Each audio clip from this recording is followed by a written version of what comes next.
are 12 bits of careers advice I wish I knew at the age of 23, coming now from my 43-year-old self, having had a couple of decade-long careers, first in finance and then in careers education in universities. Here's number one. A lot of careers advice is outdated and irrelevant. The world is a lot different to 30 years ago. When I was growing up, my dad had a labouring role working nights, and he could buy a 3-bed house in London, bring up a family, have a pension, and have money left over. Now, 8 such workers couldn't achieve the same thing by clubbing together. The change over just one generation is astounding. It means there's a lot of careers advice floating out there that just no longer has a place. Loyalty simply doesn't pay. This article from Forbes suggests that staying employed at the same company for over 2 years on average will mean you earn less over your lifetime by a staggering 50%. Hard work isn't typically enough. This graph shows how worker pay hasn't kept pace with productivity gains since the 1970s. Up until that point, so here, workers shared equally in the value they helped create. Nor can you depend on an organisation to train you anymore. The Institute of Fiscal Studies found that average employer spending on training has decreased by 27% per trainee since 2011. Always be wary of advice. And yes, I'm aware of the irony in me saying that in this video. 2. Sometimes filler jobs can be the best thing for you. A filler job is one that you don't care too much about. It's not one that's going to be part of your medium or long-term career plans. My first job was a filler job. I was dealing blackjack and roulette in a casino in London. I was struggling to find anything else, and it allowed me to earn money and learn new skills and hang out with interesting people. And those were the upsides. On the downside, I got a ringside view on people's addictions, which was quite difficult to stomach. As a whole, though, the job helped me massively. It was a safe harbour to get my head straight, career-wise. And so whatever your reason for a filler job, whether it's a place to rest and pause between careers, to recover from burnout, toxic workplaces, or simply a neutral place to assess your options, sometimes it's exactly what you need, and that is 100% okay.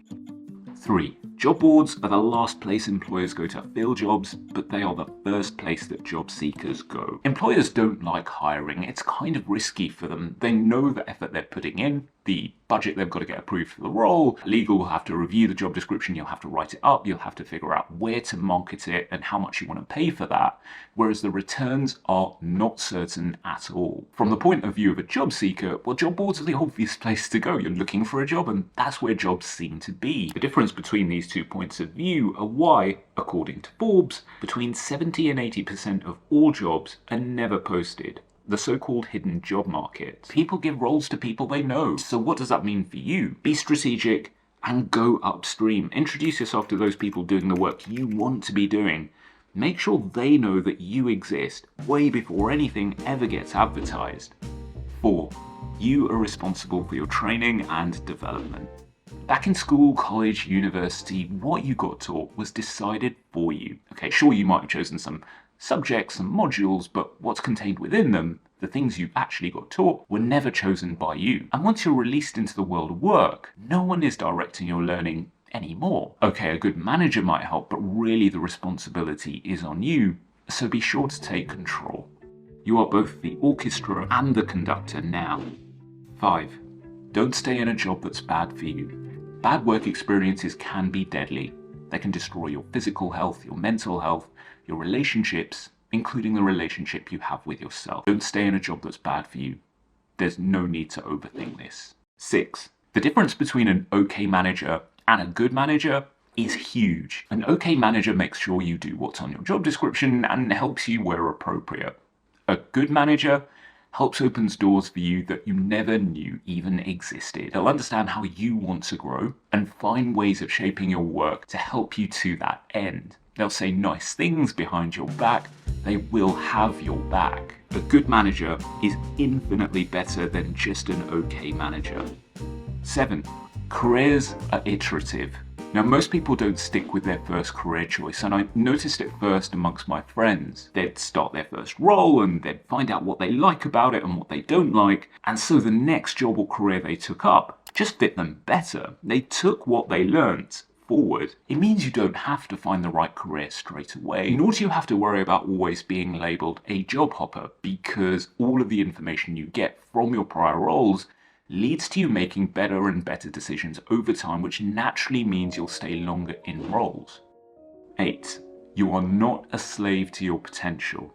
You don't have to do everything you could do or be everything you could be. You don't have to target a particular career just because some of your skills might point you in that direction. You're not in service to your talents. They are in service to you. According to the writer and palliative care nurse Bronnie Ware, the number one regret of those dying is that they'd lived a life others expected of them, rather than a life true to themselves. And when I read this, it made me think of a story I once heard about the Nobel Prize winner Lawrence Bragg. He loved science and he loved gardening. When he wasn't doing scientific research, he worked a day a week as a domestic gardener, and the person employing him had no idea who he was until a friend came round and gasped, "My dear, why is the Nobel laureate Sir Lawrence Bragg pruning your hedges?" I kid you not. Remember, your choices only have to make sense to you. 9. Work can be fun. I grew up believing that work was not supposed to be fun. My dad worked nights as a labourer in a factory, and he got home in the early hours, and that was my idea of work. It was tough. And for a very long time, I was super suspicious of anyone who claimed to enjoy their work. I thought they were either kidding themselves or they were kidding me. And this stopped me from making decisions that would have been better for me sooner. But the thing is, you can have fun at work.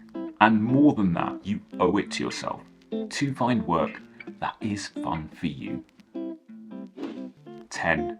You are allowed to change your mind. On a career, a job, a town, a belief, anything. Allow your experiences to overwrite your software. Would you do me a favour and let me know which one of these resonated the most with you in the comment section below? Thanks for being here. Thanks for being you. I'll catch you next time.